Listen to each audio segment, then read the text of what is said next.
There is a heated debate over whether this man will retain his job at Mint Street if Modi-led NDA comes to power.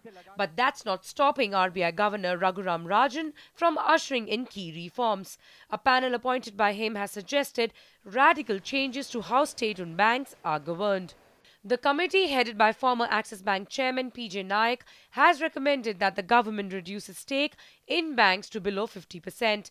The panel also recommends that the government should stay away from interfering with banks' functioning, and a complete overhaul in the governance pattern of state-owned banks, as well as stringent penalties for managements that are found flouting norms, something which industry watchers believe will significantly improve the capital structure and governance at these banks. The ROAs and the retained earnings have not been sufficient, and a lot of capital has had to be pumped in by the government.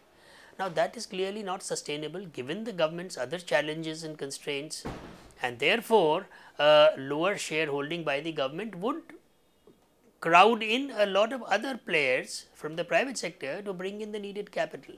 What is also significant is the relief it proposes for promoters, both existing and prospective, by raising the cap for promoter stake to 25%.